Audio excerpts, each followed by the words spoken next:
Welcome to the table, the big orange, Danny Bookham Rivera. What's good, fam? What's going on, man? Thank you for having me. Bro, today, this was good, man. So I mean, like, we Jersey, bro. So the first, there's so many different levels of connection. You're from Bayonne, Hudson County. Yes, sir. We got some mutual acquaintances. Big shout to Black, Keon Walker, head coach of Hoboken High School. Yep. But law enforcement, Bridges. Now, is this Bridges Academy? Or what's that? Talk to me about the name of the name of the Bridges Project. The Bridges Project. Nonprofit. Yeah. Give us a good 30-second bar, but we're gonna get back around to the nonprofit. Okay, cool. Bridges Project, nonprofit, community outreach, based out of New Jersey. I'm in law enforcement, as you stated. So I also utilize hip hop as a conduit, to bridge the gap with the youth. So we got community servant. We got again artists. Hip. I like to say rap artists. We're gonna have some fun. That's fine. We're gonna have some fun talking about this but you're also a man of God. Amen. You have so many threads of impact,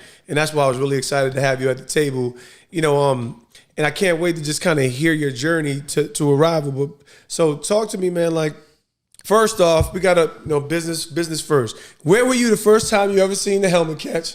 What was your response? What was you thinking? I don't know if you're a Giants fan. You ain't no Cowboys fan. Hell no. Nah, it's all good. Just give me your thoughts. Anything you can remember when you first saw the helmet catch. Oh man, I'm glad you brought it up first, man, because I didn't want to seem like a groupie. It's all good. We love here. the catch, But listen, man, I'm a huge Giant fan. No doubt. Rest in peace to my pops, passed away 2020. Right, huge Giant fan. So I remember, watching the games as a young kid, growing up, watching the Giants. But when you caught that ball, I can't say specifically where I was at the moment, what house I was at, because we moved around a lot. I got you. But I remember being ecstatic when you caught the ball. You know what I'm saying? Obviously, amazing catch to say the least. Yeah. Man. So historical, legendary catch. No, big respect, man. I mean, like this. That's always, you got to have a lead in, man. It's that moment that we all remember. Now, listen, when I think about all the places of impact that you had. What are you going to say? I'm going to flip the table. What is now, up to this point in your life, what has been your defining moment? My defining moment was finding God, man. Talk to me about it, bro. Let's go there. I'm not just saying that because I'm on your show. I'm saying that because that really was a catalyst in my life. Sure. I was headed down the wrong road, man. I was at a crossroad in my life where I was a high school dropped out of high school at the age of 16. We were living in New York at the time, Staten Island. I went to New High School. My mom was New York? Yeah, New I'm High School. New York. Yeah. So my mom was in an abusive relationship. Sorry. I was scared. I was 16 years old, $130. Dude was a giant. $130. So I left the house. So got his weight up. Yeah, I was tiny, man. Yeah, a little bit of rice and beans. No doubt. But anyway, man, I left the house, dropped out of high school. I started my journey in life, which was the wrong direction, doing hip hop. Yeah. I linked up with K-Slay's artist, Cashmere, at the time. Ooh.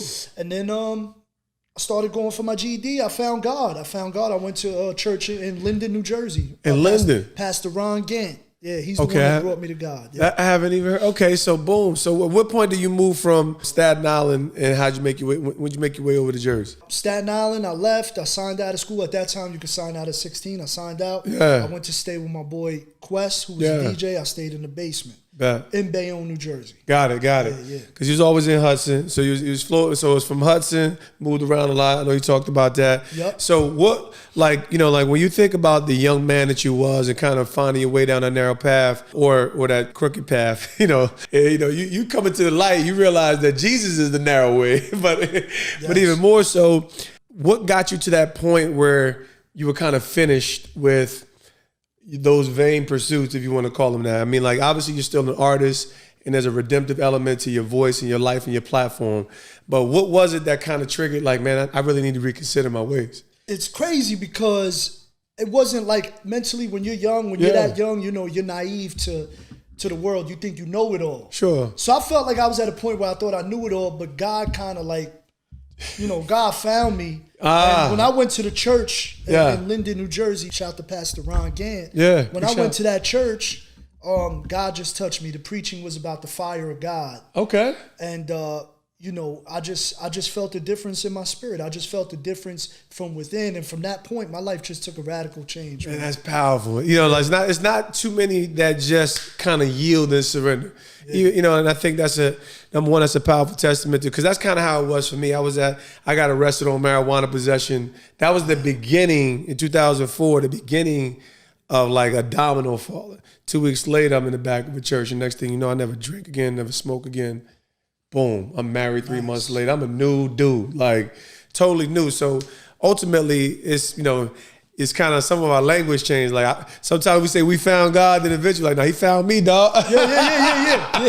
So you pivot into law enforcement. So talk to me about that side of it, because number one, you're so needed, right? Like I'm so sober in my understanding of it. It's so needed, but I can see that you actually are living and breathing this in a way where you really want to make an impact. You know, backdoor conversation. Talk to me about what the evolution, how you've been in this space, and, you know, being a man of faith, also being a man of intent and action. And, you know, some of it is perception based, especially with social media, social justice. But then there's some realities of what you know, like, talk to me about how that's been navigating for you and at this stage in your career, what it's like. In regards to evolving into law enforcement, I got my GED. Yeah. I was working for Verizon. I always knew I wanted to make an impact. Okay. I never was a bad person. I was in the streets. Yeah. I was around some negative people, but I always kept your distance. Let me just correct myself. God reintroduced himself to me. Like when I was young, I always knew there was something. There was a presence. Okay, yeah, you know pulse. what I mean? So, yeah. So you know, fast forward the evolving. I was working for Verizon. The police test came out. I wanted to take the test. I took the test. By the grace of God, I passed it. Nice. And I was at another decision in my life. Do I stay with Verizon, making at that time $22 an hour? This is in what, 2002? Not bad. And then I said, let me jump in law enforcement. So that's when I joined my department that I'm with now in 2005. What was the introduction like? Because like you said, it's like, I know that law enforcement, fire departments, locker rooms, there's a whole nother energy there where you have fraternal bonds, right? Yes. And some of that is a real positive energy, a real communal, and then it can teeter over to, and I know there's a terminology for the blue line. The blue line, right? So you don't cross the blue line. I know those are in moments of internal conflict when you start seeing characters who don't rightly reflect what we actually are supposed to. So how has it been in that? Because you still want to respect them. They're still your worker projects. But now, not only are you a man of integrity, you're a man of God. So like, is it ostracizing? Are they bantering you? Like, has it been easy for you to find your lane in some of those? Because the Christian dude in the on the force is not the dude getting celebrated, and he actually might get nudged down. So I can imagine that, because I felt some of that even within my own locker room. From a Christian standpoint, I found that it's been easier. People know I love God.